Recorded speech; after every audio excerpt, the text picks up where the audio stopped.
Welcome to online lessons DO Nalgonda. నా పేరు వెంకులు. ఈరోజు 9వ తరగతి 9వ లెసన్ కోరస్ అనే పాఠ్యాంశాన్ని విద్యార్థులు మీకు చెప్పే ప్రయత్నం చేస్తాను, వినండి. మీరు వినే సందర్భంలో, నేను చెప్పే సందర్భంలో మీరు జాగ్రత్తగా పుస్తకాన్ని చూడాల్సిన అవసరం ఉంటుంది. మీ చూపుడు వేలు పుస్తకంలో ఉండాల్సిన అవసరం ఉంటుంది. సో ఇప్పుడు కోరసు అంటే ఏమిటో మనం నిరంతరం రోజు ప్రార్థనా గీతంగా పాడుకున్నటువంటి అందశ్రీ గారు రచించినటువంటి జయ జయ తెలంగాణని పాడి వినిపిస్తాను.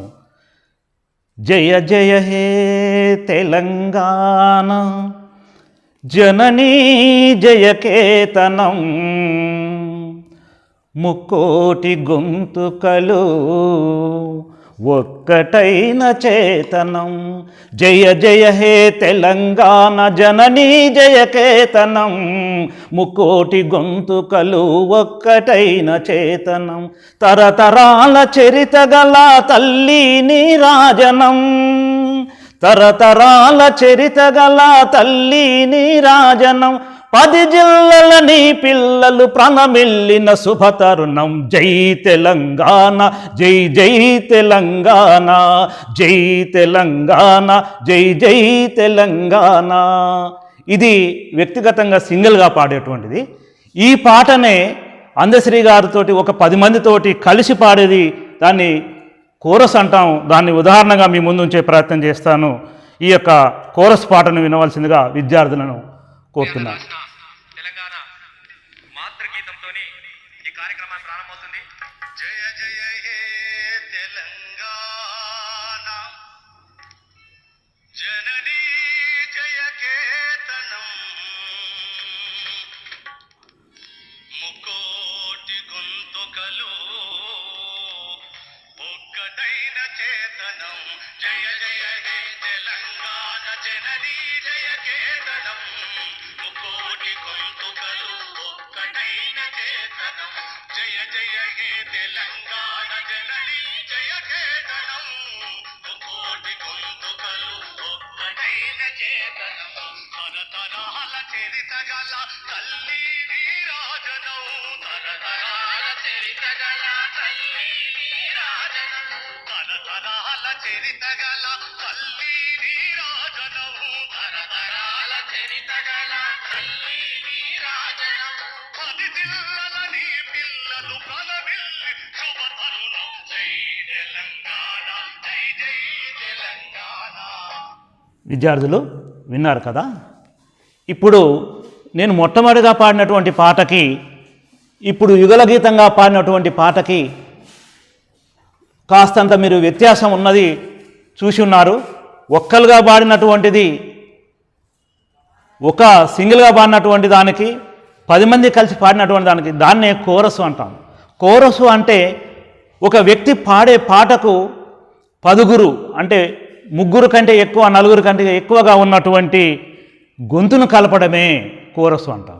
అయితే ఇక్కడ సలంద్ర లక్ష్మీనారాయణ గారు ఈ కోరస్ అనే యొక్క పాఠ్యాంశాన్ని ఎందుకు ఇచ్చి ఉన్నాడు అనేది మనం అర్థం చేసుకుంటే, ఇక్కడ ఈ సమాజంలో గొంతు కలిపేవారు కావాలి అని చెప్పేసి పాట కోసం కాదు ఇక్కడ ఇచ్చింది. సరే, ఇది కోరసు. కోరసు అంటే చేయూతనివ్వడము, పాడే పాటకు గొంతును కలపడం అని ఆ అంశంలో ఈ సలంద్ర లక్ష్మీనారాయణ గారు కోరస్ అనే పాఠ్యాంశం తీసుకోబడింది. దానికి ముందుగా మనం ఏం చేయాలి అంటే, చదవండి, ఆలోచించండి, ఆలోచించి చెప్పండి అనే అంశాన్ని కాక తీసుకున్నట్టయితే, అక్కడ మనకు కొన్ని అంశాలను ఇచ్చి ఉన్నాడు. అన్నపు రాసులు ఒకచోట, ఆకలి మంటలు ఒకచోట, హంస తూలికలు ఒకచోట, అలసిన దేహాలు ఒకచోట, సంపదలన్నీ ఒకచోట, గంపెడు బలగాలు ఒకచోట, వాసన నూనెయలు ఒకచోట, మాసిన తలలు ఇంకొక చోట, కమ్మని చకిలాలు ఒకచోట, గట్టి దవడలు ఇంకొక చోట. ఇక్కడ కాళోజీ నారాయణ గారు రచించినటువంటి వచన కవితను మనకి ఇక్కడ ఉదాహరణగా ఇచ్చి ఉన్నాడు. దీంట్లో మనకి ఇప్పుడు ఏం అర్థమైంది అనేది అంశాన్ని ఒకసారి పరిశీలించుకోవాలి. నిజంగా ఇక్కడ అన్నపురాసులు ఒకచోట, ఆకలి మంటలు ఒకచోట అంటే పిల్లలు మీకు అర్థమైంది అనుకుంటా.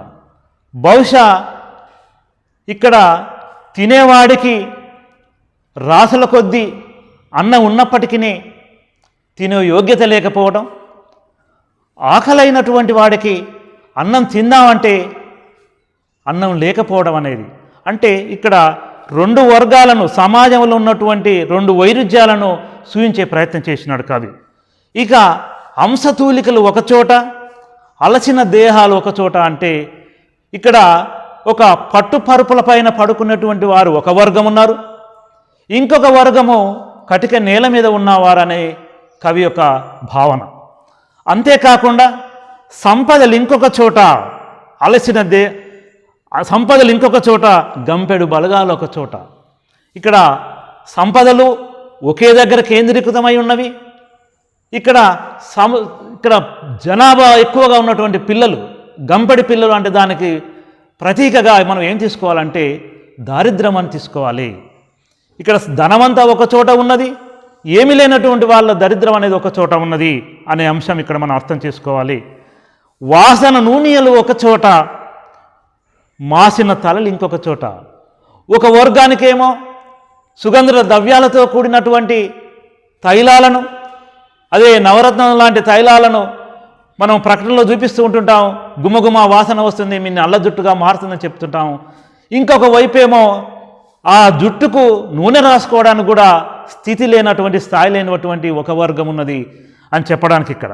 ఇక కమ్మని చెకిలాలు ఒక చోట, గట్టి దవడలు ఇంకొక చోట. కమ్మని చెకిలాలు అంటే మనం తెలంగాణ భాషలో ఇక్కడ మనం కారపు చుట్లు అనుకుంటాము, అవి కాస్త గట్టిగా ఉంటాయి, గట్టిగా ఉన్నా కూడా చాలా రుచికరంగా ఉంటాయి.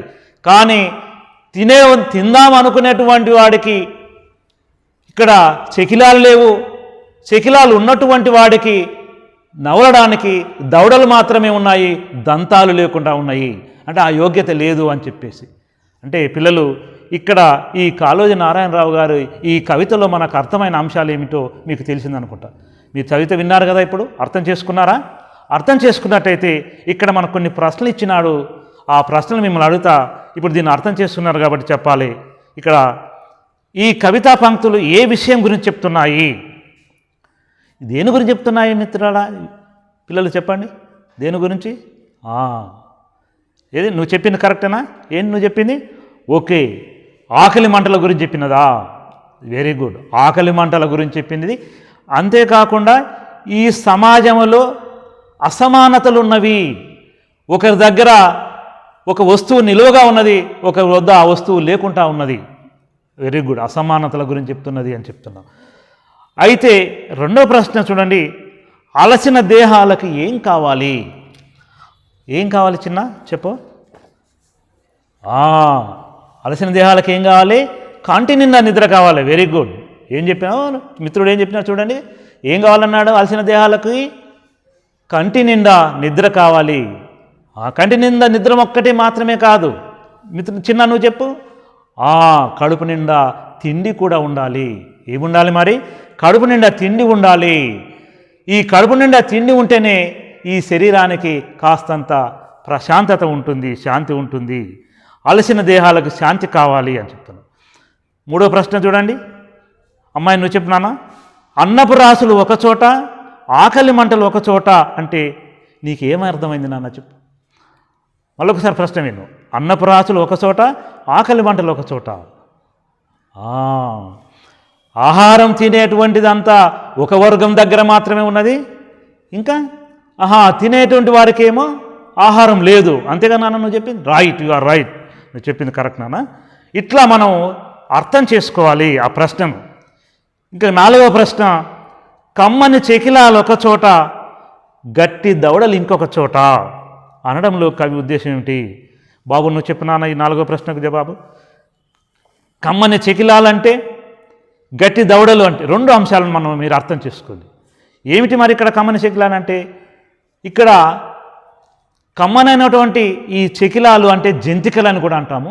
ఈ జంతికలన్నీ తినడానికి వాడికాడ ఉన్నాయి, కానీ తినబోవడానికి దవడలు లేవని.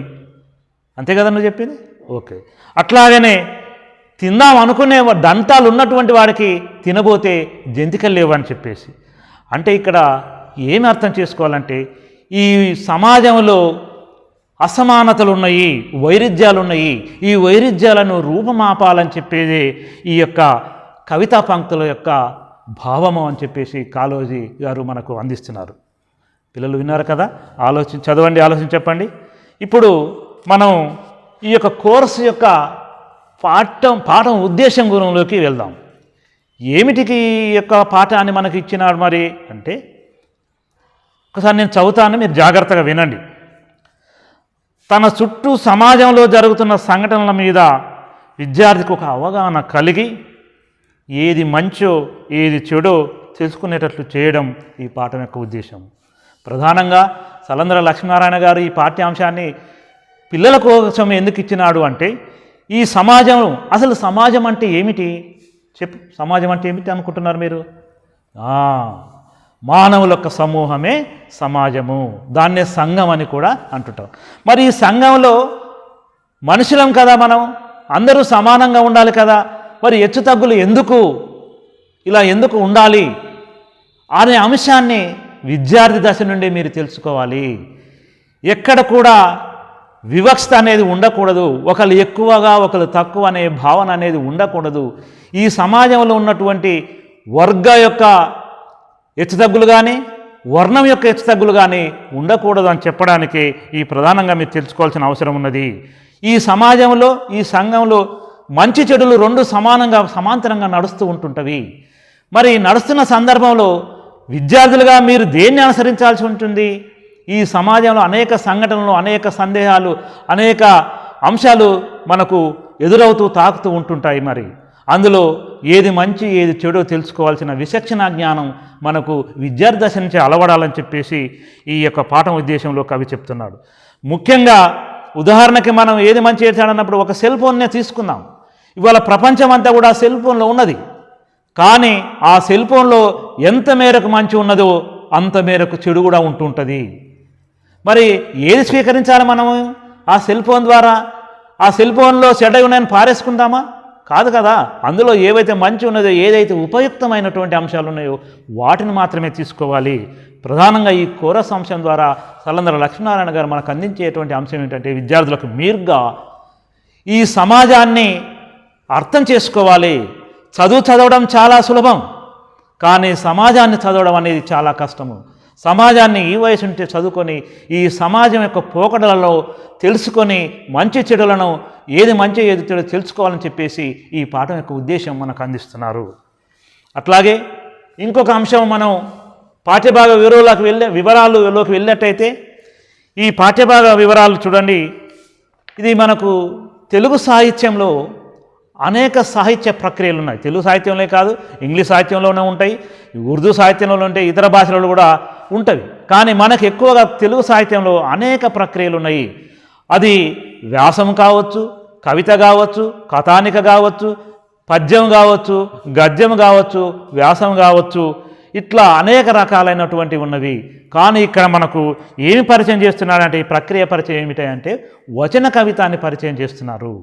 వచన కవిత అంటే ఏమిటి, ఈ వచన కవిత్వం ఎట్లా ఉండాలి అనేది ఒక అంశం మనకు ఇక్కడ వివరాలు ఉన్నాయి. చూడండి, నేను చదువుతాను, జాగ్రత్తగా వినండి. ఈ పాఠం వచన కవిత ప్రక్రియకు చెందినది. ఛందో నియమం లేని స్వేచ్ఛా కవిత్వం వచన కవిత. చెప్పేది వచనమైనా అందులో కవిత్వం పాలు ఉంటేనే అది వచన కవితగా రాణిస్తుంది. ఇది భావం ప్రధానంగా కవితాత్మక పంక్తులతో సాగుతుంది. వచన కవితలు వస్తువు, అభివ్యక్తి, శిల్పం ఆధారంగా ప్రతిభావంతమైనగా గుర్తించబడ్డాయి. ఈ పాఠం సలంద్ర లక్ష్మీనారాయణ రాసిన సాగు గీతం కవితా సంకలనంలో ఉంది. విద్యార్థులు, ఇక్కడ వచన కవిత్వం అంటే తేలిక పదాలే ఉంటున్నాయి అనుకోవచ్చు. ఇందులో చదివితే మాకు అర్థమవుతున్నాయి సార్ అనుకోవచ్చు. అర్థమైన సులువైన పదంలోనే ఉంటుంది. కానీ వచన కవితంలో ఉన్నటువంటి ఒక గొప్ప విశిష్టత ఏమిటంటే, ఒక విశాలమైనటువంటి ఆ అంతర్లీనంగా దాగి ఉన్నట్టు భావాన్ని అర్థం చేసుకోవాల్సిన అవసరం ఉంటుంది. అది అర్థం కావాలి అంటే అది అంత ఈజీగా అయ్యేది కాదు. అందుకే ఇక్కడ ఈ వచన కవితలో 3 అంశాలు ఉంటాయని చెప్తున్నాడు. ఒకటి వస్తువు, ఒకటి అభివ్యక్తి, ఇంకొకటి శిల్పం. వస్తువు అంటే కవి ఏ అంశాన్ని అయితే తీసుకుంటున్నాడో ఉదాహరణకు సమాజంలో ఉన్నటువంటి ఒక కులం గురించి కానీ, సమాజంలో ఉన్నటువంటి ఒక వివక్షత గురించి కానీ, సమాజంలో ఉన్నటువంటి ఆర్థిక రంగం గురించి కానీ, లేదా ఇంకొక వైద్య రంగం గురించి కానీ, విద్యారంగం గురించి కానీ తీసుకున్నప్పుడు దానిలో ఉన్న ప్రధాన అంశాన్ని తీసుకొని అది నలుగురు మెచ్చే విధంగా ఉండేటువంటి ప్రయత్నం చేస్తాడు కవి. ఆ వస్తువే తాను అభివ్యక్తీకరిస్తాడు. ఎట్లా అభివ్యక్తీకరిస్తాడు? మరి తాను చెప్పదలసిన అంశము పాఠకునికి ఇంజెక్ట్ అయ్యేలాగా ఉండడానికి కోసం ప్రయత్నం చేస్తాడు. ఆ పాఠకుని ఇంజెక్ట్ కావాలి అంటే శిల్పం అనేది, అంటే అక్షర నిర్మాణం అనేది చాలా రమణీయంగా ఉండాలి. ఇవి ఉంటేనే ఈ యొక్క వచన కవితకు ఒక సార్థకత్వం ఉంటుంది అని చెప్తున్నాడు. ఈ యొక్క వచన కవితలో ఏమి ప్రధానంగా ఉండాలి అంటే ముఖ్యంగా కవిత్వం అనేది పాలు ఉండాలి. పాలు అంటే ఇక్కడ భాగం, కవిత్వం అనేది ఎక్కువ భాగం ఉండాలి, వర్ణన అనేది ఎక్కువగా ఉండాలనేది ఇక్కడ ఈ వచన ప్రక్రియ గురించి చెప్తున్నాడు. తర్వాత అంశంలోకి వెళ్ళినట్లయితే మనకు కవి పరిచయం చూసుకుందాం. ఇక్కడ కవి పరిచయము, కవి గురించి చెప్పుకోవాల్సి అంటే కవి పేరు సలంద్ర లక్ష్మీనారాయణ. ఆయన జన్మస్థలం నిజామాబాదు పట్టణం. ఆయన కాలం అంటే జన్మించిన కాలం 12/1/1956. తాను మొదటగా ఏడ్చినది, పిల్లలు మీకు మొదటగా ఏడ్చినది అంటే మీకు అర్థమైంది అనుకుంటా. అయిందా? చెప్పండి. బిడ్డ పుట్టగానే క్యారుమని ఏడుస్తూ ఉంటుంటాడు. ఏడిస్తేనే ఆ బిడ్డ ప్రాణంతో ఉన్నట్లు లెక్క. మొట్టమొదటగా ఏడ్చినది ఎప్పుడు అంటే ఆయన 12/1/1956లో, అంటే అప్పుడు జన్మించినాడు అని అర్థం. మరి 17/9/1986 తన వారిని ఏడిపించినది. తన వారిని ఎప్పుడు ఏడిపిస్తాడు ఒక వ్యక్తి? తన కుటుంబాన్ని. నువ్వు చెప్పేది కరెక్ట్.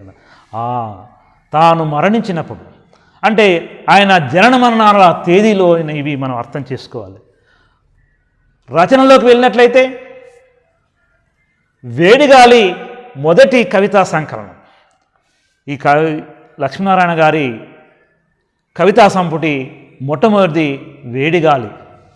తర్వాత రెండవది సావు గీతం కవితా సంకలనం. ఇది 1979లో రావడం జరిగింది.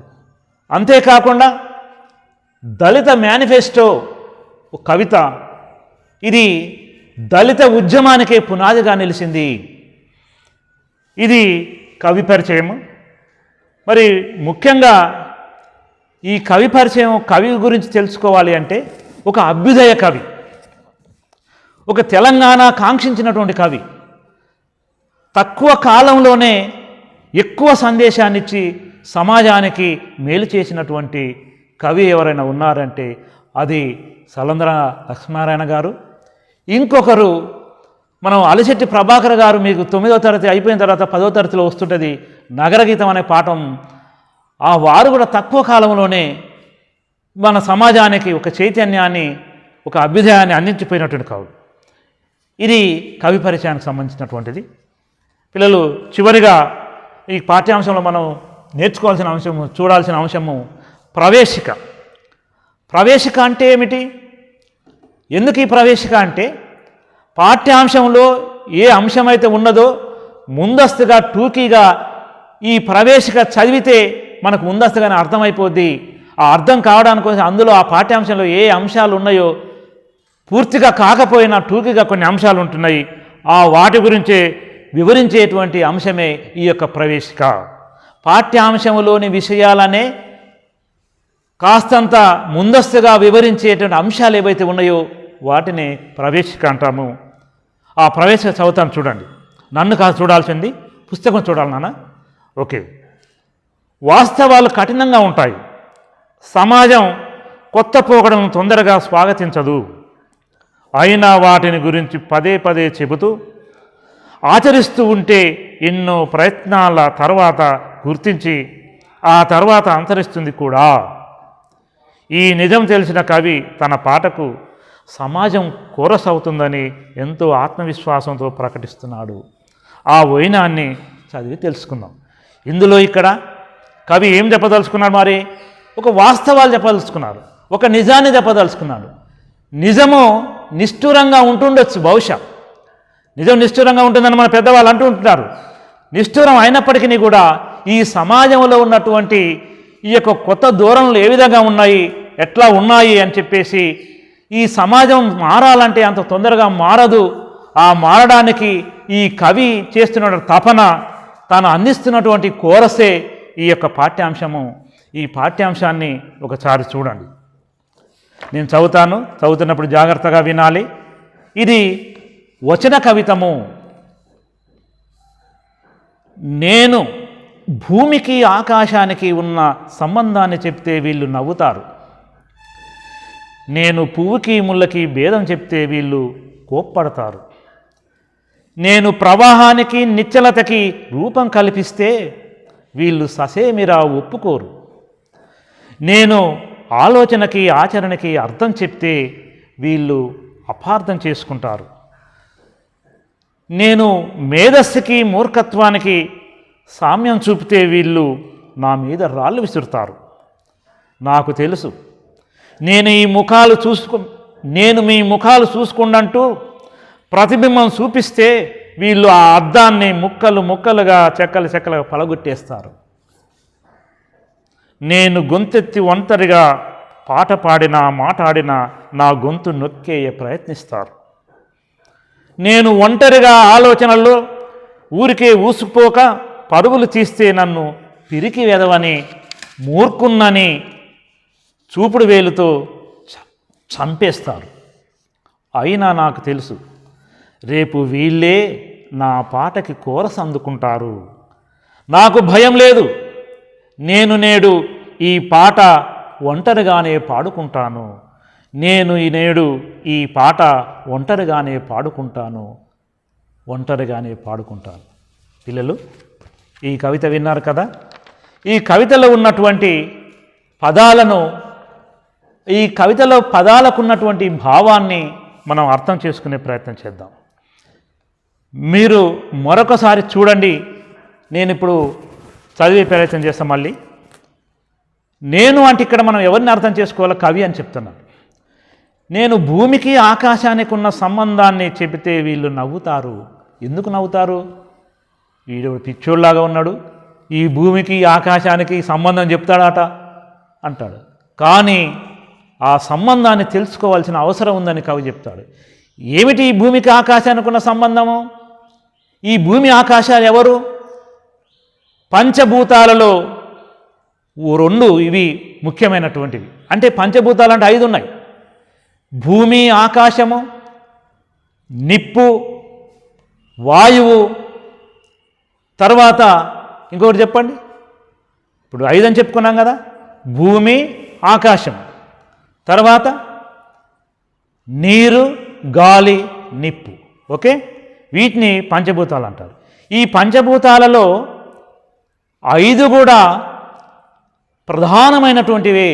ఏ ఒకటి ఎక్కువ కాదు, ఏ ఒకటి తక్కువ కాదు. మనకు శరీరంలో అవయవాలు ఉన్నాయి. వాటిని మనం ఏమంటున్నాం? ముఖ్యమైనటువంటి పంచేంద్రియాలు అంటున్నాం. ఈ పంచేంద్రియాలు ఏంటో మీకు తెలుసు. ఈ పంచేంద్రియాలలో కూడా ఏ ఒక్కటి సరిగా పనిచేయకపోయినా కూడా శరీరంలో అనారోగ్యం దాపురిస్తుందని. అంటే ఇక్కడ భూమి, ఆకాశం అనే పంచభూతాలు, ఈ 2 కూడా ప్రధానమే. మరి ఈ రెండింటికి ఉన్న అవినాభావ సంబంధం విడదీయరానటువంటిది. ఆకాశం లేకుంటే భూమి లేదు, భూమి లేకుంటే ఆకాశం లేదు. మరి ఎందుకు కవి ఏం చెప్పదలుచుకున్నాడు ఇక్కడ అంటే, కవి ఇక్కడ తన అంతర్గాలీనంగా చెప్పదలుచుకున్నాడు అంటే, ఈ సమాజంలో ఆకాశం అనేటువంటి దానికి అంతెత్తున ఆకాశం ఉంటుంది కదా, అంతెత్తు వర్గం వాళ్ళం మేము ఉన్నాము అని చెప్పేసి ఒక వర్గం అనుకుంటుంది. మేము గొప్పవాళ్ళము, పెద్దవాళ్ళము అని ఒక వర్గం అనుకుంటుంది. మీరు భూమి లాంటి వాళ్ళు అడుగున ఉన్నారు, మీరు అక్కడే ఉండాలని ఇంకొక వర్గాన్ని చెప్తుంది. ఎక్కువ కులం వారుగా అని చెప్పుకున్నటువంటి వారు మేము ఆకాశం అని చెప్పుకుంటున్నామని కవి భావన. తర్వాత తక్కువ వాళ్ళంగా ఉన్నటువంటి వాళ్ళము మీరు భూమి అని చెప్పేసి కవి భావన. అయితే ఇక్కడ ఈ ఆకాశాన్ని, ఈ భూమిని దేని ప్రతీకలుగా తీసుకున్నారా అంటే ఆకాశాన్నేమో ఉన్నవారికి ప్రతీకగా తీసుకున్నారు, ఒక గొప్ప కులానికి ప్రతీకగా తీసుకున్నాడు కవి.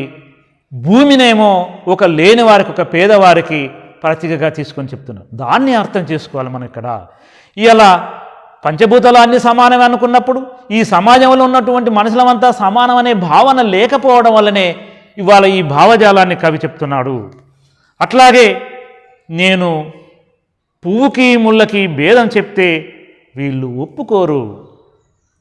పువ్వు అనేది ఒక సుకుమారమైనటువంటిది, ఒక మెత్తని రేకులు కలిగినటువంటిది, ఒక సౌందర్యానికి ప్రతీకగా ఉన్నటువంటిది పువ్వులు. మరి ముళ్ళు అది కఠినత్వానికి చిహ్నంగా ఉంటుంది. మరి పువ్వుకి ముళ్ళుకి భేదం చెప్తే వీళ్ళు కోప్పడతారు. కోప్పడరా, వీళ్ళు పిచ్చోడు కాకపోతే ముళ్ళేంది పువ్వేంది, దీనికేం భేదం ఉంటుంది అనుకుంటున్నాం. కానీ ఇక్కడ కవి యొక్క ఆలోచన ఏమిటంటే పువ్వులు అనేది దేనికి ప్రతీకగా తీసుకున్నాడంటే సుఖానికి ప్రతీకగా తీసుకున్నాడు. మరి ముళ్ళు అనే దాన్ని దేనికి ప్రతీకగా తీసుకున్నాడు? మరి కష్టానికి. ఈ సమాజంలో సుఖపడే వర్గము ఒక వర్గం ఉంటుంది, కష్టం చేసే వర్గం ఒక వర్గం ఉంటుంది. మరి ఈ సుఖపడేవారు కష్టం చేసేటువంటి వారిని హీనంగా ఘోరంగా చూస్తున్నారు, ఇది తగదు అని చెప్పేసి కవి యొక్క భావన. దీన్ని అర్థం చేసుకోవాలని చెప్తాడు. అందరూ సమానమే.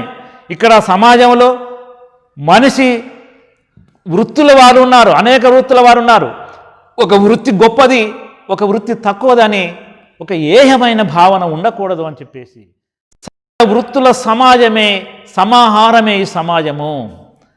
ఏ వృత్తి వారైనా కూడా వెనకబడిపోతే ఆ సమాజం ముందుకు పోయేది. ఉదాహరణకు ఒక రైతుకు వస్తువులు కావాలి, ఒక నాగలు చేసేవాడు కావాలి. నాగలు చేసేవాడు మాత్రమేమంటే సరిపోతుందా? అంత మాత్రాన ఆ నాగలికి కర్రు పెట్టేవాడు ఒకడు ఉండాలి. ఆ నాగలు కర్రు పెట్టిన తర్వాత ఆ దున్నడానికి ఎడ్లు కావాలి, ఆ ఎడ్లను కాసేవాడు ఒకడు కావాలి. ఆ విత్తనాలు వేసేటప్పుడు ఆ విత్తనాలను ఒక కుండలో తేవడానికి ఒక కుమ్మరి కావాలి. అంటే ఒక వస్తువు తయారు కావాలంటే ఈ సమాజంలో ఉన్నటువంటి కులాల అన్ని చేతులు కలిస్తేనే ఆ వస్తువు రూపంగా మారుతూ ఉంటుంది అని చెప్పడానికి ఇక్కడ. అట్లాగే నేను ప్రవాహానికి నిశ్చలతకు రూపం కల్పిస్తే వీళ్ళు ససేమిరా ఒప్పుకోరు. ఇక చూడండి, ఇక ప్రవాహము అంటే నీటి యొక్క ప్రవాహం. సముద్రము ఎక్కడో పుట్టి ఎక్కడెక్కడో ప్రవహిస్తూ ఉంటుంది, పుట్టిన చోటనే ఉండదు అది. మరి ఈ నది ఏ విధంగానైతే ప్రవహించుకుంటూ ఈ మార్పును కోరుకుంటూ వస్తుందో ఈ యొక్క ప్రవాహాన్ని, సమాజం అనే ప్రవాహాన్ని, ఈ సమాజం అనే ప్రవాహము ఉన్న స్థితిలో ఉండకుండా కదులుతూ అభివృద్ధి చెందుతూ ఉండాలి అని చెప్పేసి ఇక్కడ ప్రవాహము అనేదాన్ని ఒక చైతన్యానికి నిదర్శనంగా తీసుకున్నాడు కవి. నిశ్చలత అంటే కదలలేని స్థితి, అక్కడనే ఉండడం, దాన్నే జడత్వం అంటాము. కదలిక లేనటువంటిది దాని దగ్గర మనకు ప్రయోజనం ఉండదు. అందుకే ఇక్కడ ప్రవాహానికి నిశ్చలతకి రూపం కల్పిస్తే, రూపం అంటే ఆకారం, రూపం అంటే ఇంకొక అర్థం కూడా వస్తుంది. అందం అంటే రూపవంతుడు, రూపవతి అంటుంటాం, గుణవతి అని చెప్పుకుంటుంటాం. ఇక్కడ ఈ పంక్తులలో కవి ఏం చెప్పదలుచుకున్నాడే అంటే ప్రవాహానికి ప్రతీకగా చైతన్యాన్ని తీసుకున్నాడు కవి, నిశ్చలతకి జడత్వాన్ని తీసుకున్నాడు. ఈ సమాజం నిరంతరము అభివృద్ధి చెందుతున్నటువంటిది, కొత్తదాన్ని మార్పును కోరుకుంటుంది. కొత్తదాన్ని మార్పును కోరుకునేది చైతన్యము. చైతన్యం అంటే ఏమిటి? మరి ఒక మార్పు, ఒక విప్లవం. ఆ విప్లవం అనేది అన్ని రంగాల్లో సమానంగా రావాలి అని చెప్పేసి కోరుకుంటున్నాం. అట్లాగే ఆలోచనకి ఆచరణకి అర్థం చెప్తే వీళ్ళే అపార్థం చేసుకుంటారు. చూడండి, ఇక్కడ ఆలోచనలు ఎట్లా ఉండాలి? ఈ సమాజానికి ఉపయోగపడే ఆలోచనలు ఉండాలి. ఈ పాలకులు, ఈ సమాజాన్ని పాలించేటువంటి పాలకులు ఈ సమాజానికి ఉపయుక్తంగా ఉన్నటువంటి ఆలోచనలు చేయాలి. అలా సమాజానికి ఉపయోగపడే ఆలోచనలు చేస్తేనే ఈ సమాజానికి మేలు జరుగుతుంది. కానీ ఆలోచనలు చేస్తే సరిపోదు, ఆలోచనలకు అనుగుణంగా ఆచరణ కూడా ఉండాలి. ఆచరణ అంటే మనం పాటించాలి కదా. మనం పాఠం చెప్పుకున్నాము, పాఠం చెప్పుతున్న తర్వాత మీరు విన్నారు కదా, విన్న తర్వాత నేను మీకు ఇంటిది పనిస్తాను, రేపు ఈ పాఠంలో ఉన్న అంశాలను అవగాహన అనే ఒక అంశాన్ని మీరు నేర్చుకొని రాండి అని చెప్పినప్పుడు సరే అని తలకాయ ఊపుతారు. కానీ తీరా వచ్చి అది ఆ పని చేయకుండా వస్తారు. దానివల్ల మీరు చెప్పిన దానికి మీ చేతలకు వ్యత్యాసం ఉండకూడదు. అందుకే ఇక్కడ ఏమంటున్నాడంటే కవి, ఆలోచనలకి మీ ఊహలు, ఆలోచన అంటే ఊహలు. మనకు అబ్దుల్ కలాం గారు ఒక మాట చెప్తాడు, కలలు కనండి, కలలను సాకారం చేసుకోండి. కళలు అంటే ఊహలు, మనం ఊహించుకోవాలి, ఈ సమాజం ఇట్లా ఉండాలి అట్లా ఉండాలని ఊహించుకోవాలి. ఊహించుకొని ఆ ఆలోచనలన్నీ కూడా ఒక అంశంగా మార్చుకొని దాన్ని అనుసరించే ప్రయత్నం చేయాలి. అందుకే ఇక్కడ ఆలోచన అనే దానికి అర్థం చేసుకున్నట్టయితే ప్రజల యొక్క సౌకర్యార్థం కోసము పనులు చేయాలని చెప్పేసి ఆచరణలో చూపించాలి. ఉదాహరణకి ఇక్కడ ఒక రాజకీయ నాయకుడు ప్రజలకు నేను ఇవి చేస్తాను అవి చేస్తానని వాగ్దానాలు చేసి ఉండవచ్చు. కానీ చేసినటువంటి వాగ్దానాలను ఒక సమయంలో తగిన సమయంలో పూర్తి చేయకపోతే అది ఆచరించినట్టు కాదు. ఒక వ్యక్తి ఎట్లా ఉండాలి అంటే మనిషిగా ఉన్నటువంటి వాడు ఏమైతే చెప్తామో అదే చేయాలి, ఏదైతే చేస్తామో అదే చెప్పాలి. అదే ఆలోచన ఆచరణకి ఉన్నటువంటి వ్యత్యాసం. మాటలు ఎన్నైనా చెప్పొచ్చు, ఇప్పుడు మీ ముందర నిలబడి నేను ఎన్నైనా గప్పాలు చెప్పొచ్చు, నేను వీరుని సూర్యుని అని చెప్పొచ్చు, కానీ ఆ చేతలలో అది బీరత్వం ఉంటుంది, అది కాదు కదా కావాల్సింది. ఇప్పుడు మీ ముందర నేను బాబు సిగరెట్ తాగటం హానికరం రాని పక్కకు పోయి నేను సిగరెట్ తాగితే నేను చెప్పిన మాటలకి నేను చేసే పనికి మీరు నన్ను ఏం అర్థం చేసుకుంటారు? అందుకే ఇక్కడ ఆలోచనలు ఆచరణలు ఏవైతే ఆలోచనలు నీ మనసులో ఉద్భవిస్తాయో వాటిని ఆచరిస్తేనే వాటికి ప్రయోజనం ఉంటుంది అని కవి యొక్క భావన. ఇక ముఖ్యంగా మేధస్సుకి మూర్ఖత్వానికి సామ్యం చూపితే వీళ్ళు నా మీద రాళ్ళు విసురుతారు. మేధస్సు అంటే తెలివి. జ్ఞానం ఎవడి సొత్తు కాదు, తెలివి ఎవడి సొత్తు కాదు. మనిషి శరీరంలో మనిషి తలకాయలో మెదడు అందరికీ సమానమైనటువంటి పరిమాణంలోనే ఉంటుంది. అది సైన్స్ ప్రకారంగా చెప్తే మీకు సైన్స్ మాస్టర్ చెప్పి ఉండొచ్చు. ఆరోగ్యవంతుడి మానవుడి యొక్క మెదడు బరువు 1350 గ్రాములు అని చెప్పవచ్చు. మరి పరిమాణంలో అందరికి సమానంగా ఉన్నప్పుడు ఆలోచనలే సమానంగా ఉంటున్నాయా? మరి ఉండవు. ఒకరికి మందబుద్ధి ఉంటుంది, ఒకరికేమో షార్ప్గా ఉంటాడు, ఒకరికేమో 2 సార్లు చదివితే అర్థమైతే, ఒకదానికి 3 సార్లు చదివితే అర్థమవుతుంటుంది. ఇది కారణం ఏమిటి అంటే ఇది సాధన చేయటంలో ఉన్నటువంటి లోపము అని మనం అర్థం చేసుకోవాలి. అందుకే ఇక్కడ మేధస్సుకి మూర్ఖత్వానికి, మూర్ఖుడు అంటే ఆ మూర్ఖత్వం అంటే తెలితొక్కతనం. ఏది తెలియని అంశాన్ని మనము వానికి వివరిస్తే వాడు విని అర్థం చేసుకుంటే బాగుండు. తెలిసినట్టు నటిస్తే అతనికి ఏమీ అర్థం కాదు. అందుకే ఇక్కడ మనం ఏం అర్థం చేసుకోవాలంటే మేధస్సు అనే దానికి ఒక వెలుగు అని అర్థం చేసుకోవాలి, మూర్ఖుడు అంటే ఒక చీకటి అని అర్థం చేసుకోవాలి. మనిషి ఎప్పుడు కూడా వెలుగు నుండి చీకటి నుండి వెలుగులోకి రావాలి, కానీ వెలుగు నుండి చీకటిలోకి వెళ్ళకూడదు అని చెప్పేసి ఇక్కడ సామ్యం చెప్తున్నాడు. ఇక నాకు తెలుసు నేను మీ ముఖాలు చూసుకుండంటూ ప్రతిబింబం చూపిస్తే వీళ్ళు ఆ అద్దాన్ని ముక్కలు చెక్కలుగా పలగొట్టేస్తారు. అవును నిజమే. ఏమయ్యా, నేను చెప్పే అంశాన్ని మీరు వినండి. నేను ఒక చైతన్యవంతమైన ఒక అంశాన్ని చెప్తున్నప్పుడు అది నన్ను తెలితక్కువవాడని మీరు నన్ను అవహేళనగా మాట్లాడతారని కవి అంటున్నప్పుడు ఆ కవి ఏం చేస్తాడంటే మీరు ఒకసారి అర్థం చూసుకోండి. ప్రతిబింబం, నీ రూపును నువ్వే చూసుకో. మనం అప్పుడప్పుడు మన వాళ్ళంటే ఏమయ్యా నీ ముఖాన్ని ఇప్పుడు నన్ను అద్దంలో చూసుకున్నామని మాట్లాడుతుంటాం. దాని అర్థం ఏమిటంటే నిన్ను నువ్వు తెలుసుకో అని అర్థము. దాని అర్థం ఏంటి? ప్రతిబింబం, నిన్ను నువ్వు చూసుకో నాకు అర్థం. దాన్ని అర్థం చేసుకోవాలని కోరుతున్నాను. ఇక రెండవ భాగంలో ఉన్నటువంటి కవితను చదివినట్టయితే, నేను గొంతెత్తి ఒంటరిగానే పాట పాడినా మాట్లాడినా నా గొంతు నొక్కేయ ప్రయత్నిస్తారు. ఇక్కడ గొంతు నొక్కేయడం అనేది ఒక జాతీయం. ఇది దీనికి అర్థం చేసుకోవాలంటే గొంతు నొక్కేయడం అంటే చంపడం అని కాదు అర్థం. ఇక్కడ ఏమిటి కవి చెప్తున్నారు మరి? గొంతు నొక్కేయడం అంటే ఏదైనా ఒక వ్యక్తి వాస్తవాన్ని చెప్తున్నప్పుడు ఆ వాస్తవాన్ని బయటికి రానియకుండా కొంతమంది స్వార్థపరులు గొంతు నొక్కేయడము అన్నట్టు.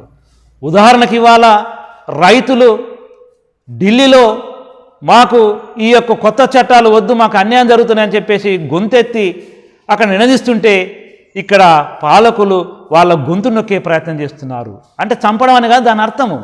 వాళ్ళు నినదించేటువంటి దానిని అడ్డగించి అవరోధించడానికి చేస్తున్న ఒక ప్రయత్నం, దాన్ని గొంతు నొక్కేయటం అని అర్థం చేసుకోవాలి.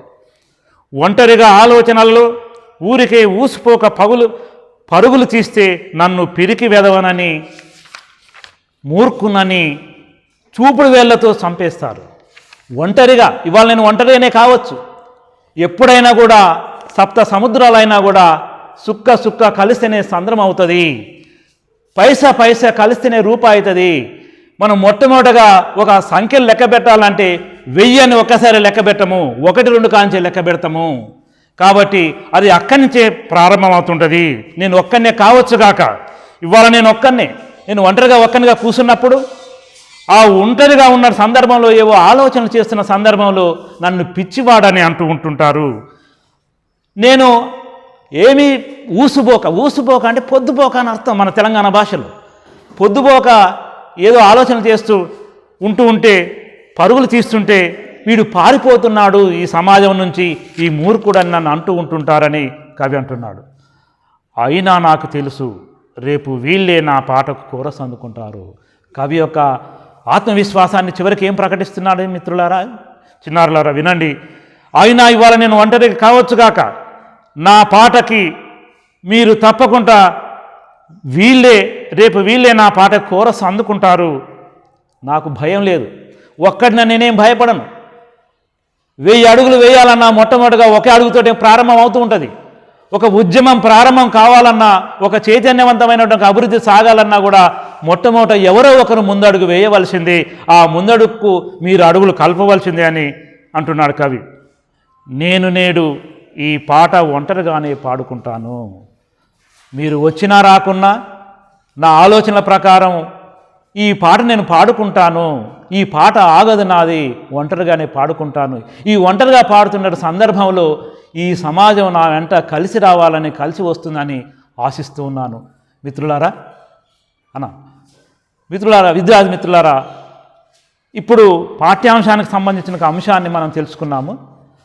తర్వాత తరగతిలో మనం పదజాలం వ్యాకరణాంశాలను తెలుసుకుందామని తెలియజేస్తూ ముగిస్తూ ఉన్నాను. ధన్యవాదాలు.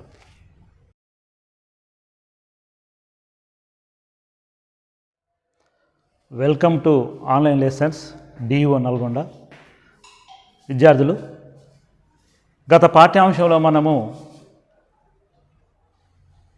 పాఠ్యాంశం గురించి, పాఠ్యభాగ వివరాల గురించి, కవి పరిచయం గురించి, పాఠం ఉద్దేశం గురించి, అట్లాగే ప్రవేశిక గురించి, పాఠ్యాంశంలో ఉన్నటువంటి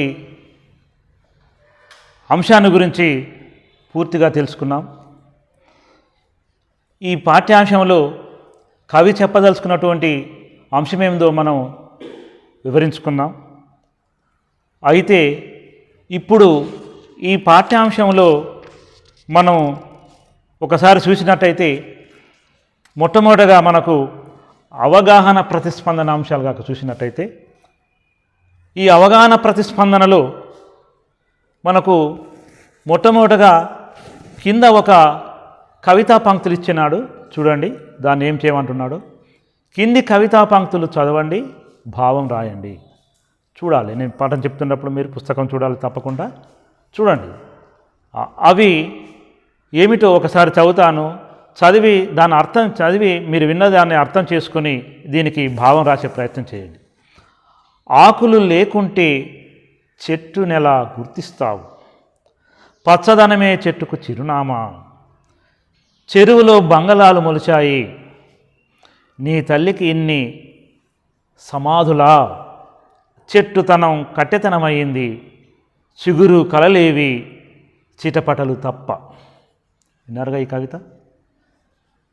చాలా సులభమైన పదాలతోటి ఉండొచ్చు కానీ ఏమర్థమైంది? చెట్టు అంటే ఏముండాలి? ఆకులు ఉండాలి కదా. దాని చెట్టు అని గుర్తించాలంటే కొమ్మలు రెమ్మలు ఆకులు ఉంటేనే కదా గుర్తించేది. అట్లాగనే ఆ చెట్టుకు ప్రధానంగా చిరునామా ఏమిటయా అంటే పచ్చదనం. చెట్టు ఉండగానే సరిపోదు, పచ్చదనం ఉండాలి. మోడుగా ఉంటే ఎండిపోయిన చెట్టు దానివల్ల ప్రయోజనం లేదు అని చెప్తున్నాడు. అట్లాగే చెరువులో బంగాళాలు మొలిచాయి. అయితే ఈ ప్రాంతంలో ఇక మనిషి ఏం చేస్తున్నాడంటే మనకు నీటి వసతి కోసం చెరువులను ఏర్పాటు చేస్తే ఆ చెరువులన్నీ కూడా పూడ్చేసి అక్కడ పెద్ద పెద్ద బంగ్లాలను కట్టుకుంటున్నారు అని చెప్పేసి, నీటి తల్లికి ఇచ్చిన సమాధులు ఈ చెరువులను పూడ్చేసి అక్కడ ఈ యొక్క ఆ గ్రామంలో ఉన్న చెరువునంతా కూడా మూర్చేసి అక్కడ శవాలను అంటే అక్కడ దహన సంస్కారాలు చేస్తున్నారు అని చెప్పేసి, ఇక చెరువులో చెట్లు మొలిసి ఉండవలసింది ఆ చెట్లన్నీ కూడా ఏమైనాయి అంటే చివరకు చిగురాకులు వేయకుండా అవి ఆ కాష్టంలో కాలిపోతున్నాయి అని చెప్పేసి కదా. దీన్ని అర్థం చేసుకొని మీ సొంత మాటల్లో మీకు ఏమాత్రం అర్థమైందో దాన్ని రాసే ప్రయత్నం చేయండి. అట్లాగే కోరస్ కవిత నుండి కింది భావాలకు తగిన కవితా పంక్తులు గుర్తించండి. ఈ కోరస్ అనే పాటకు 4 అంశాలు ఉన్నాయి, 4 ప్రశ్నలు. నాకు భయం అన్నదే లేదు, నేను ఒక్కడే నా పాట పాడుకుంటా. రెండవది, నేను స్తబ్దంగా ఉంటే పిరికివాడంటారు, వీళ్ళ అసలు రూపాలు చూపిస్తే తట్టుకోలేక నన్నే విమర్శిస్తారు, ఆలోచనలకు వాటి అమలుకు మధ్య రూపమిస్తే వీళ్ళు అంగీకరించరు. ఈ కింది భావాలు ఎక్కడ ఉన్నాయో ఆ పంక్తులను వెతికి రాసే ప్రయత్నం చేయండి. ఆ పాఠ్యాంశం చదివితే, ఆ కవితా పంక్తులు చదివితే అవి ఎక్కడున్నాయో మీరు అర్థం చేసుకొని రాసే ప్రయత్నం చేయండి. ఇక రెండవ అంశము, ప్రధానమైనటువంటి అంశము వ్యక్తీకరణ సృజనాత్మకత. వ్యక్తీకరణ సృజనాత్మకత అంటే పాఠ్యాంశం విన్న తర్వాత ఆ విన్నటువంటి అంశాన్ని అర్థం చేసుకొని ఆ అర్థం చేసుకునే అంశాన్ని ఒక ప్రశ్న రూపంలో మనకి ఇచ్చినట్టయితే ఆ ప్రశ్నను మీరు సృజనాత్మకంగా మీ యొక్క సొంత మాటలతోటి రాసే ప్రయత్నం చేయాలి. అందులో కింద ప్రశ్నలకు 5 వాక్యాల్లో జవాబులు రాయని ఒక 4 ప్రశ్నలు ఉన్నాయి. విద్యార్థులారా వినండి. తన మీద రాళ్ళు విసురుతారని కవి భావించడంలో అంతరార్థం ఏమిటి వివరించండి. మనం గతంలో పాఠం చెప్పేటప్పుడు చెప్పుకున్నాం. ఆ పాఠంలో ఉన్న ఈ ప్రశ్నకు జవాబుగా మీకు దొరకాలి అంటే ఆ పాఠ్యాంశం యొక్క సారాంశం ఉంటుంది పాఠం వెనకాల, దాన్ని చదివి అర్థం చేసుకుంటే ఆ ప్రశ్నకు జవాబు దొరుకుద్ది. ఒకవేళ దొరకకపోతే మీ తరగతి ఉపాధ్యాయున్ని అడిగి తెలుసుకొని రాసే ప్రయత్నం చేయండి. అట్లాగే మేధస్సు మూర్ఖత్వం మధ్య తేడా ఏమిటి? మన పాఠ్యాంశం చెప్పుకున్నప్పుడు మేధస్సు అంటే తెలివి. తెలివి అనేది ఒక వెలుక్కు చిహ్నము, మరి మూర్ఖత్వం అనేది ఒక చీకటికి చిహ్నము. మనిషి వెలుగు నుంచి వెలుగులోకి వెళ్తే అభివృద్ధి, కానీ వెలుగులో నుంచి చీకటికి వెళ్ళకూడదు. చీకటిలో నుంచి వెలుగులోకి వచ్చే ప్రయత్నం చేయాలి.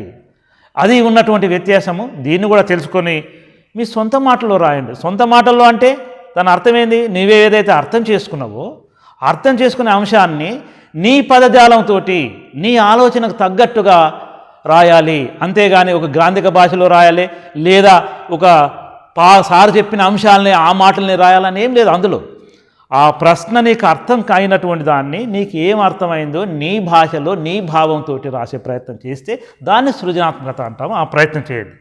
అట్లాగే కవి దృష్టిలో మేధావులు అంటే ఎవరు? మేధావులు అంటే మేధస్తున్న వాళ్ళందరూ మేధావులు కాదండి. ఇక్కడ మనం అర్థం చేసుకోవాలంటే మేధావులు అంటే ఈ సమాజానికి ఒక గొప్ప మేలు చేసేటువంటి వారు ఎవరైతే ఉన్నారో వాళ్ళు మేధావులు. మేధావి తన ఉండి కూడా, జ్ఞానం ఉండి కూడా ఆ జ్ఞానానికి పదును పెట్టకపోతే ఆ జ్ఞానవంతుడే కాడు. ఆ జ్ఞానానికి పదును పెట్టకపోతే ఆడు మూర్ఖుడని చెప్పవచ్చు. నీకు తెలివి ఉన్నది, నీకు చదువు ఉన్నది, నీకున్న చదువుని నలుగురికి పంచితేనే కదా నీ చదువుకు సార్థకమయ్యేది. నాకు జ్ఞానం ఉన్నది, ఆ జ్ఞానాన్ని నలుగురికి పంచితేనే కదా ఆ జ్ఞానానికి విలువ ఉండేది అనే అంశాన్ని తెలుసుకొని ఇక్కడ కవి దృష్టిలో మేధావులు అంటే ప్రజలకు ఉపయోగపడే పనులు చేసేటువంటి వాడు ఎవరైతే ఉన్నారో అది ఏ రంగమైనా కావచ్చు, అది వ్యవసాయ రంగం కావచ్చు, పారిశ్రామిక రంగం కావచ్చు, విద్యారంగం కావచ్చు, వైద్య రంగం కావచ్చు, తనకున్నటువంటి జ్ఞానాన్ని ప్రజలకు పంచినటువంటి వాడే అసలైన సిసలైన మేధావి. మేధావి అంటే బుద్ధి ఉన్నవాడే మేధావి కాదు. ప్రతి ఒక్కడికి బుద్ధి ఉంటుంది, ఉండగానే సరిపోదు, దానికి పదును పెట్టుకోవాలి అని చెప్పిండు కవి. కవి దృష్టిలో అది అని అర్థం చేసుకోవాలి. ఇక గొంతు నొక్కివేయడం అంటే మీకు ఏం అర్థమైంది? ఒక ఉదాహరణ తెలపండి. గొంతు నొక్కి అంటే పాఠం చెప్పేటప్పుడు చెప్పి ఉన్నాను, మీకు పాఠ్యాంశం చెప్తున్నాను. గొంతు నొక్కేయడం అంటే ఇక్కడ ఇది జాతీయం అని మనం అర్థం చేసుకోవాలి. జాతీయాలు చెప్పేటప్పుడు మీకు అంశాలు చెప్తాను. అయినా కూడా మరొక మరి జాతీయం అంటే ఇది 2 పదాలు ఉండి ఉంటున్నాయి, కానీ ఆ పదంలో ఉన్న పదాలకు ఒక ప్రత్యేక అర్థం ఉంటుంది. ఉదాహరణకి ఇక్కడ గొంతు నొక్కేయడం, గొంతు అంటే కంఠము అని, నొక్కేయడం అంటే సంపడం అని అర్థం చేసుకోకూడదు. ఇక్కడ గొంతు నొక్కేయడము అంటే దాన్ని అంతర్లీనంగా ఉన్న ఒక భావజాలం ఏమిటంటే, మనం ఏదైతే ఒక స్పష్టమైన అవగాహనతో ఒక నిజాన్ని ప్రజలకు చెప్పే చైతన్యాన్ని కలిగి ఉన్నప్పుడు అది చెప్పనీయకుండా పాలకులు మనల్ని అడ్డుకుంటున్నారు. అలా అడ్డుకునే దాన్ని గొంతు నొక్కేయడం అని.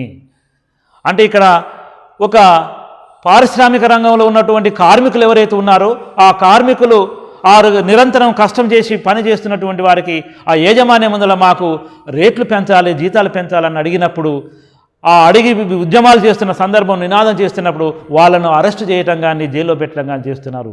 అది అణిసివేయడం అన్నట్టు. గొంతు నొక్కేయడం అంటే అణిసివేయడం అని అర్థం చేసుకోవాలి అని చెప్పి మీరు రాసే ప్రయత్నం చేయండి. అట్లాగే ఇక పదజాలంలోకి వెళ్ళినట్టయితే ఈ పదజాలంలో మొట్టమొదటిగా మనకు ఈ భాషాంశంలో పదజాలం, వ్యాకరణ అంశాలు అని 2 అంశాలు ఉంటాయి. మనకిక్కడ క్రింది పదాలకు అర్థాలు రాయండి, ఆ పదాలతో సొంత వాక్యాలు రాయండి. ఒకటి ఉదాహరణ ఇచ్చాడు చిన్న, చూడండి. మేధస్సు తెలివి అని ఇచ్చిండు. మరి సొంత వాక్యం చేసేటప్పుడు గమనించుకోవాల్సిన అంశం ఏంటంటే, ఇచ్చిన పదం ఏదైతే ఉందో ఆ వాక్యంలో ఇచ్చిన పదం రావాలి, దానికి అర్థం రావద్దు. ఉదాహరణకు మేధస్సు అంటే తెలివి అని ఇచ్చినగా చూసినారుగా పుస్తకంలో. మరి తెలివి అనే పదాన్ని ఉపయోగించకూడదు. అక్కడ దేన్ని ఉపయోగించాలి? మరి మేధస్సు అనే దాన్ని ఉపయోగించాలి. అక్కడ ఏమి ఇచ్చిన ఉదాహరణ చూడండి. వికసించిన మానవుని మేధస్సు ప్రపంచ ప్రగతికి కారణమైంది. వికసించిన మేధస్సు ప్రపంచానికి కారణమైంది. మళ్ళీ మేధస్సు అనే పదం వచ్చింది. అట్లాగనే ఆచరణ, ఈ ఆచరణ అనే దానికి అర్థం ఏమిటి? ఆచరణ అంటే అనుసరించదగినది. మరి దేన్ని అనుసరించాలి అన్నప్పుడు చెప్పండి మీరు. ఆ ఆచరణ అనే పదాన్ని ఉపయోగించి ఒక సొంత వాక్యం చెప్పండి. ఏమి చెప్పండి? అదే కదా, గురువుల యొక్క మాటలను ఆచరించాలి. ఓకే, అవునా? గురువుల యొక్క మాటలను ఆచరించాలి. అక్కడ ఆచరణ అనే పదం వచ్చింది.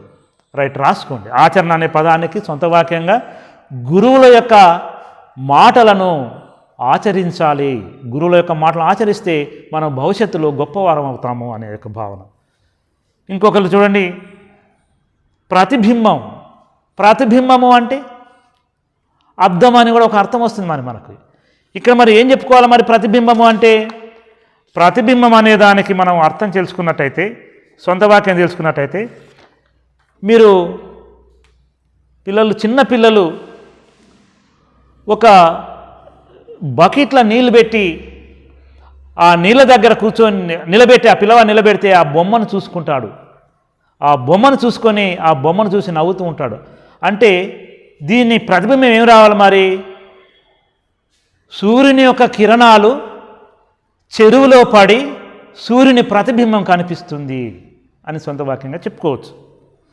అట్లాగే ఇంకొకటి సొంత వాక్యం నిశ్చలత. నిశ్చలత అనే దానికి కూడా అర్థం ఏమిటంటే కదలిక లేనటువంటిది అని అర్థం, జడత్వం అని అర్థం. మరి దీన్ని కూడా ఉపయోగించి సొంత వాక్యంలో ప్రయత్నం చేయండి. అన్నీ నేనే చెప్పడం కాకుండా సొంత వాక్యం అంటే దాని అర్థం తెలుసు కానీ అందులోనే ఉంది, సొంతంగా రాయాలి అని చెప్పేసి కదా, రాసే ప్రయత్నం చేయండి. ఇంకొక పదం ఏముంది సొంత వాక్యము? కోరస్. కోరస్ అంటే మనం పాఠం చెప్పుకునేటప్పుడే చెప్పుకున్నాం. కోరస్ అంటే అర్థం ఏమిటి అని, అంటే గొంతు కలపటము అని. కోరస్ అంటే గొంతు కలపడం. ఇవాళ రైతులు సరిపడా ధాన్యానికి సరిపడా రేటు రావాలని చెప్పేసి, గిట్టుబాటు ధర రావాలని చెప్పేసి ఆ ప్రజలందరూ కూడా అక్కడ నినదిస్తూ ఉన్నారు. మన వంతుగా రైతులు పండించే పంటను మనము తీసుకొని ఆహారంగా తీసుకొని మనం జీవిస్తున్నాం కాబట్టి ఆ రైతు కష్టానికి మనం కూడా కొద్దిగా గొంతు కలిపి ఆ ఉద్యమాన్ని ఎక్కువ చేసే ప్రయత్నం చేయడమే ఆ సొంత వాక్యంలో అది రాసే ప్రయత్నం చేయండి. ఇక ముఖ్యంగా ఇక రెండవది జాతీయాలను వివరించండి ఉన్నది కదా, అందులో రాళ్ళు విసరడం. ముందు మరొక మారు జాతీయం అంటే ఏమిటో చెప్పుకుందాం. జాతీయం అంటే పదబంధం అని కూడా ఒక అర్థం ఉన్నది. ఈ జాతీయంలో 2 పదాలు కలిసి ఉంటాయి. ఇక్కడ చూడండి, రాళ్ళు విసరడం 2 పదాలు ఉన్నాయి. మరి రాళ్ళు విసరడం అనే దానికి కొట్టడం అని కాదు ఇక్కడ.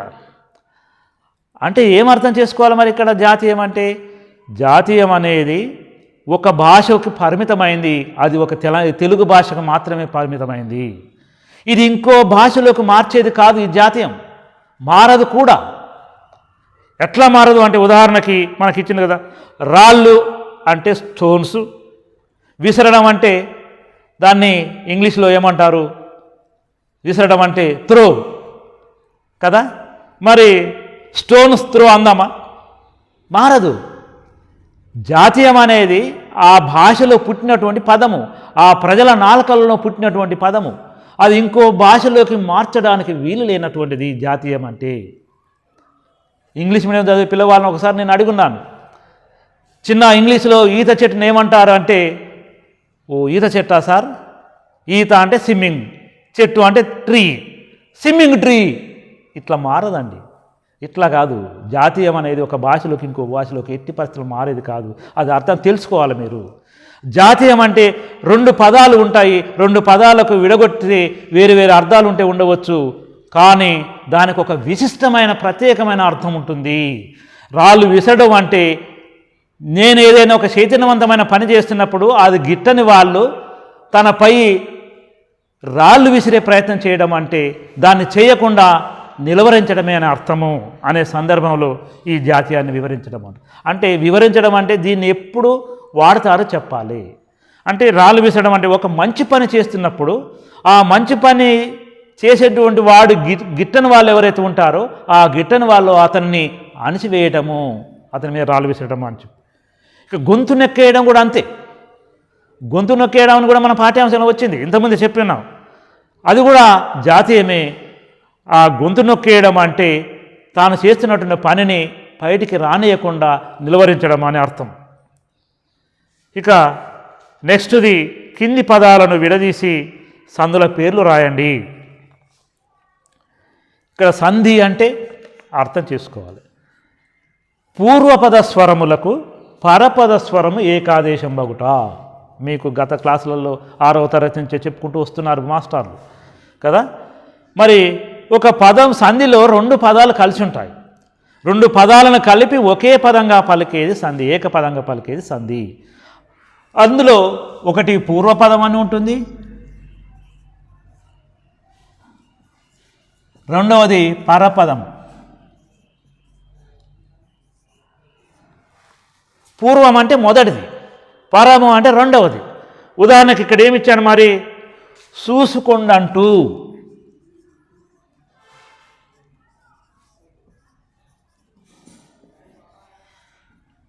దీన్ని విడదీస్తే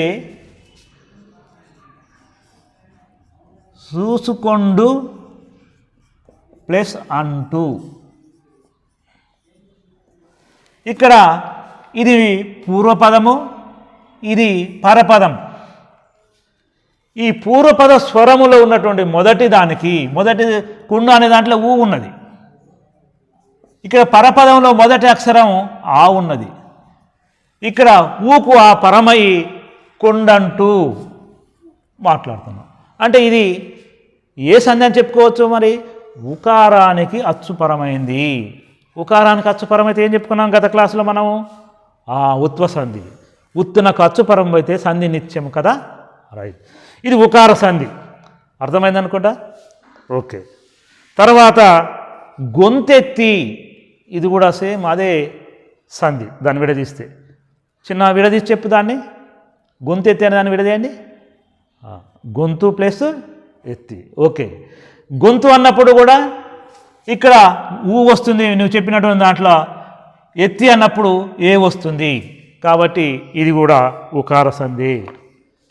ఉకార సంధికి సూత్రం మీరు గుర్తుపెట్టుకోవాలి. ఉత్తునకు అచ్చుపరమైతే సంధి నిత్యము. ఉత్వ సంధి అనాలి, ఉకార సంధి అనకూడదు. ఉత్వ సంధి మాత్రమే అనాలి. తర్వాత ఇంకొక అంశము, క్రింది పదాలకు విగ్రహ వాక్యాలు రాసి సమాసాల పేర్లు రాయండి. సమాసము అంటే సమర్థవంతమైన పదములు సమాసాలు. ఆ సమాసంలో రెండు కానీ అంతకన్నా ఎక్కువ కానీ పదాలు ఉండి ఉంటాయి. సంధులనేమో మనము రెండు పదాలే ఉంటాయని చెప్పుకున్నాం, కానీ సమాసంలో మాత్రము రెండు పదాలు కానీ అంతకన్నా ఎక్కువ పదాలు, బహుపదము అంటుంటాం. భీమార్జున నకుల సహదేవులు అంటుంటాం. ఇది అనేక పదాలతో ఉన్నది, దీన్నే బహుపదము అంటుంటాం. ఇక్కడ సమాసంలో 3 అంశాలు ఉంటాయి. ఆ అంశాలను ఒకసారి చూడండి.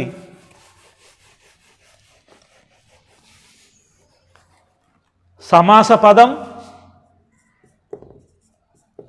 విగ్రహవాక్యం, సమాస నామం. నామం అంటే పేరు. ఓకే, మనకి ఇక్కడ సమాస పదం ఏముంది? ముక్కలు చెక్కలు.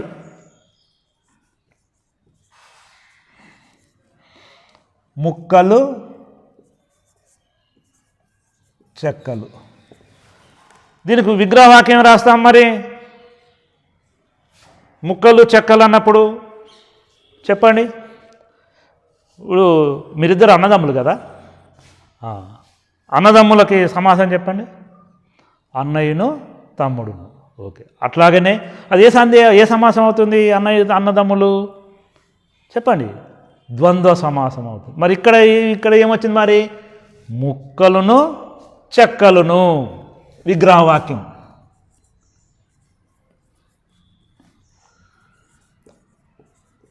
ముక్కలును చెక్కలును.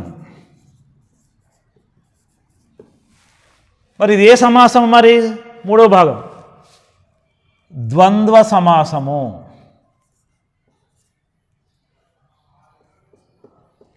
ద్వంద్వ సమాసం అంటే ఏంది? మరి ఉభయ పద ప్రధానమైనటువంటి పదం ఏదైతే ఉంటుందో దాన్ని ద్వంద్వ సమాసం అంటాము. ఆ సమాసంలో నేను ద్వంద్వ అంటే రెండు అని అర్థం. రెండు పదాలు సమానంగా ఉన్నటువంటిది, రెండు పదాలకు సమానమైన భావం ఉంటుంది. ఉదాహరణకి తల్లిదండ్రులు అన్నాం. తల్లి ఎక్కువ తండ్రి తక్కువ అని కాదు, అవి రెండు సమానమే. మనిషికి రెండు కళ్ళల్లో ఏ కన్ను కావాలనుకుంటాం మనం? రెండు కళ్ళల్లో ఒకటి ఉంటే సరిపోతుంది కదా, రెండోది తీసేసుకుందామా? కాదు. ఇక్కడ తల్లిదండ్రులు కూడా రెండు కళ్ళ లాంటి వాళ్ళు. ఇక్కడ ద్వంద్వము అంటే రెండు. ఈ సమాసంలో రెండు పదాలు సమానమైనటువంటిగా ఉంటాయి, ఒకటి ఎక్కువ కాదు ఒకటి తక్కువ కాదు. ద్వంద్వము ఉభయ పద ప్రధానమైనటువంటిది. ఉభయ అంటే రెండు పదాలు కూడా సమానమైనటువంటిది. ఇది ద్వంద్వ సమాసం యొక్క సూత్రంగా మీరు అర్థం చేసుకోవాలి. తర్వాత విగ్రహవాక్యం అంటే చెప్పాలి. విగ్రహవాక్యం అంటే ఏంటంటాం? మరి ఇచ్చినటువంటి పదానికి విభక్తి ప్రత్యయాలు వచ్చి చేరినటువంటి పదాన్ని విగ్రహవాక్యం అంటాము. ఉదాహరణకి ఇక్కడ చూడండి, గొంతు నొక్కేయడం. గొంతు నొక్కేయడం, దీని విగ్రహవాక్యం చెప్తే గొంతును నొక్కివేయడం. గొంతును నొక్కేయడం.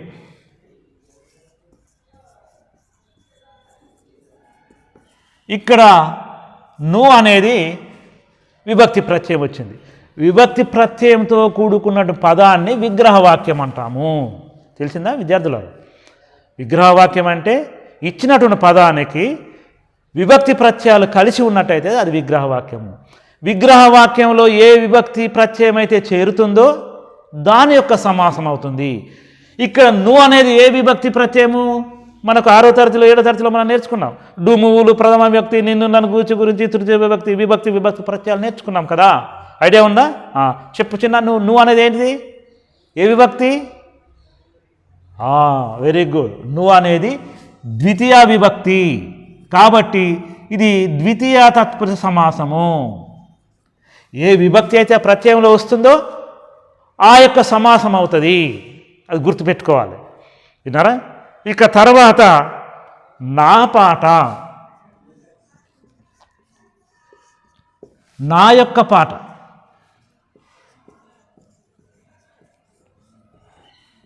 ఇదే సమాసము. విభక్తులు చెప్పండి, చదువుకోండి, మీకు వస్తాయి కదా.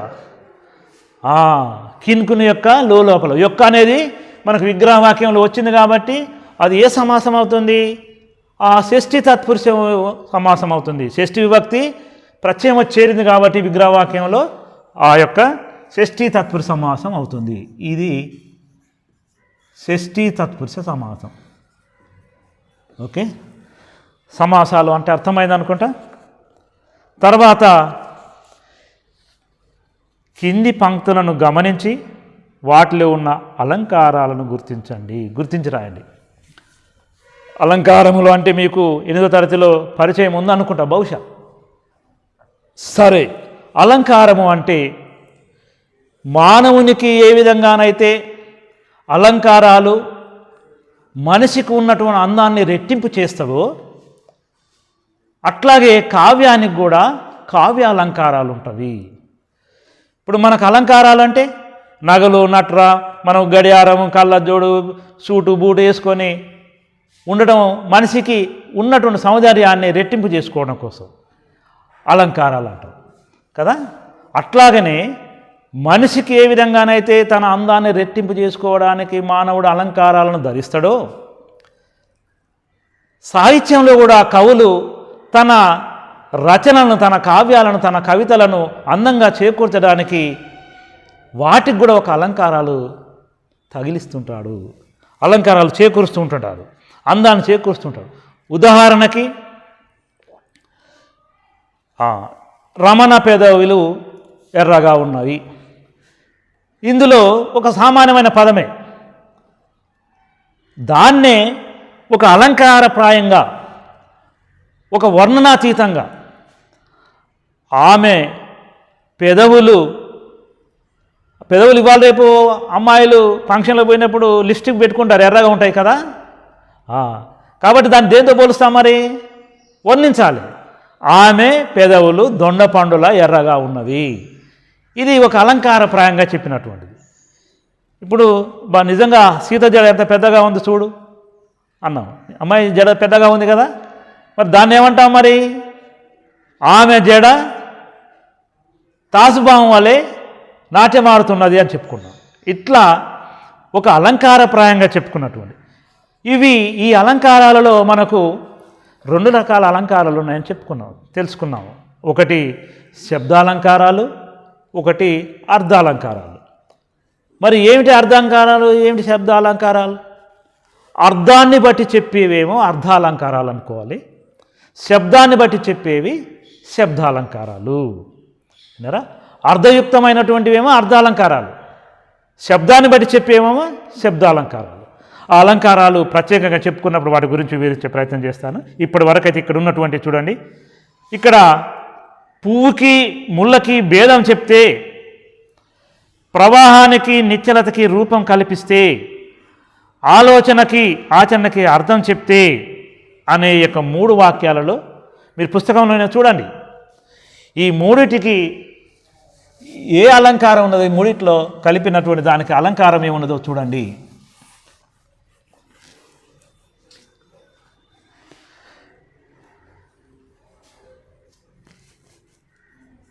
చూడండి, పువ్వుకి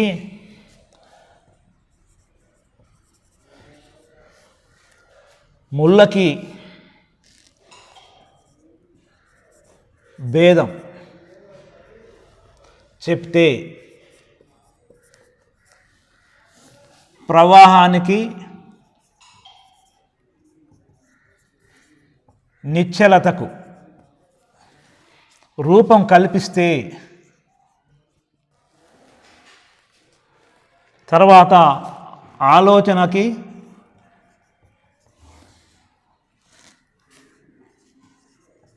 ఆచరణకి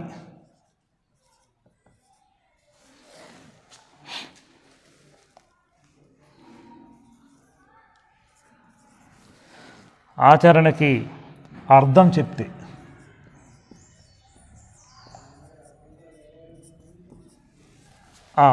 ఇది ఏ అలంకారం అనుకుంటున్నారు మీరు? చూడండి, పువ్వుకి ముళ్ళకి భేదం చెప్తే, ప్రవాహానికి నిశ్చలతకు రూపం కల్పిస్తే, ఆలోచనకి ఆచరణకి అర్థం చెప్తే, చివర 3 పదాలలో కూడా చివర ఏమి అక్షరం ఉంది? చెబితే, కల్పిస్తే, చెప్తే అని ఉన్నాయి. ఇది పదము అంచెల వచ్చినటువంటి పదం ఒకే తీరుగా ఉన్నది. పదాల చివర కానీ, పాదాల చివర కానీ, వాక్యాల చివర కానీ అదే పదం మరల వచ్చినట్టయితే అది అంత్యానుప్రాస అవుతుంది. అంత్యం అంటే చివర, అంత్యం అంటే చివర ఉంది కాబట్టి ఇది ప్రాసానం ఉంది కాబట్టి. ప్రాస అంటే మొదటి పదంలో మొదటి లైన్లో చివరక్షరం ఏది ఉందో రెండవ లైన్లో చివరక్షరం కూడా అదే ఉంది, మూడవ లైన్లో చివరక్షరం కూడా అదే ఉంది కాబట్టి దీన్ని ప్రాస అంటారు. మనం ఛందస్సు పరిచయం చేసినప్పుడు చెప్పుకుంటాం, ఛందస్సు చెప్పేటప్పుడు ప్రాస నియమం కలదంటాం. ప్రాస అంటే మొదటి లైన్లో రెండవ అక్షరం ఏదైతే ఉందో రెండవ లైన్లో కూడా రెండవ అక్షరం అదే ఉండాలి, మూడవ లైన్లో కూడా రెండవ అక్షరం అదే ఉండాలి, నాలుగవ లైన్లో కూడా రెండవ అక్షరం అదే ఉండాలి. దాన్ని ప్రాసనేయం అంటారు. మరి ఈ ప్రాస అనేది అంత్యప్రాస ఉండొచ్చు, లేదా మధ్యలో రావచ్చు, లేదా దీనికి లాటానుప్రాస అని, అంత్యానుప్రాస అని, శేకానుప్రాస అని శబ్దాలంకారాల్లో వ్యత్యాసాలు ఉన్నాయి. ఇక్కడ మాత్రం మనం అంత్యప్రాస ఉన్నది కాబట్టి, పదము అంత్యంలో ప్రాస ఉన్నది కాబట్టి అంత్యానుప్రాస అలంకారము.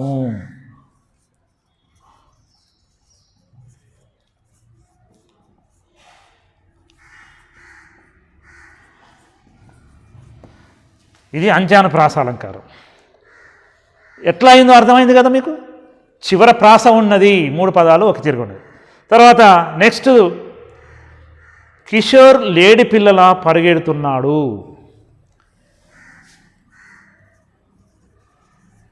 కిషోర్ లేడి పిల్లల పరిగెడుతున్నాడు.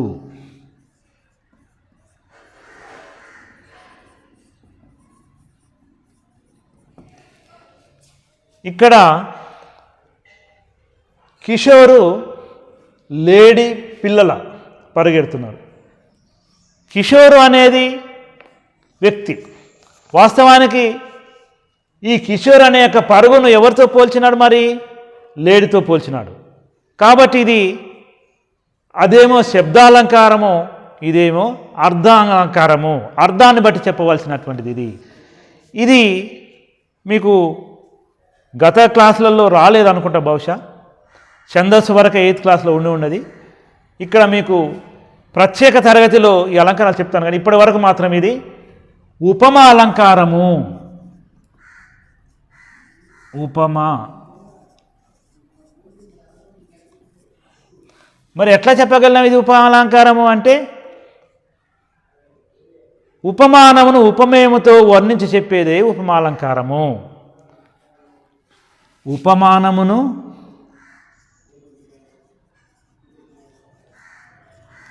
ఉపమేయంతో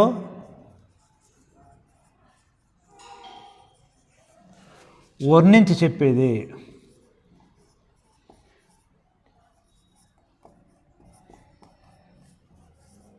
ఉపమాలంకారం.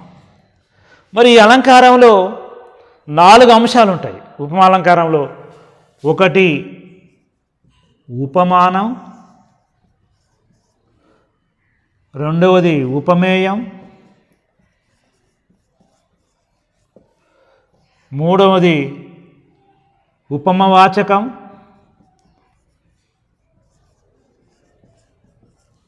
నాలుగవది సమాన ధర్మం.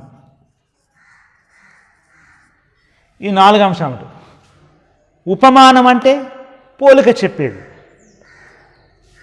ఉపమేయం అంటే వర్ణించే వస్తువు. ఉపమా వాచకం అంటే ఉపమేయానికి ఉపమానానికి ఉన్నటువంటి పదము. మరి సమాన ధర్మం అంటే ఉపమానానికి ఉపమేయానికి ఏమాత్రం భేదం లేకుండా సమానంగా ఉంటుంది. లేడీ ఏ విధంగానైతే పరిగెడుతుందో ఇక్కడ కిషోర్ కూడా అలాగనే పరిగెడుతుందో అని చెప్పడానికి సమాన ధర్మం. లేడీ ఎంత పరిగెడుతుందో కిషోర్ కూడా అంతే పరిగెడుతున్నాడు. ఇక్కడ ఉపమానము, ఉపమేయము, ఉపమవాచకము, సమాన ధర్మం అనేక 4 అంశాలు ఉంటాయి. కాబట్టి ఇది ఉపమాలంకారము.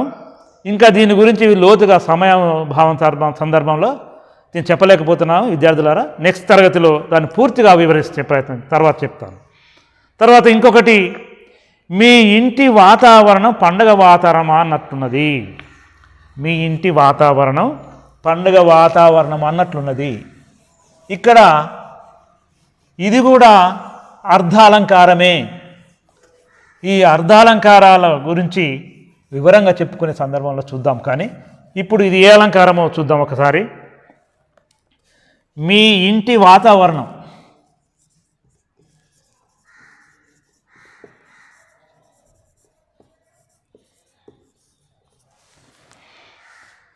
పండుగ వాతావరణమా?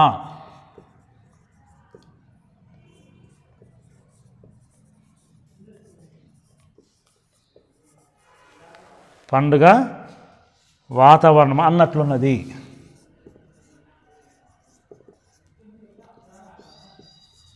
అన్నట్లున్నది అంటే ఇక్కడ ఊహిస్తున్నాడు, అట్లా ఉన్నది. ఇక్కడ నిజంగా చూడండి చిన్నారులు, మీ ఇంటి వాతావరణం పండుగ వాతావరణంలా ఉన్నది అంటే ఇక్కడ ఉత్ప్రేక్ష అలంకారము అని చెప్పుకోవాలి. దీన్ని ఏ అలంకారం మరి? ఉత్ప్రేక్ష అలంకారం.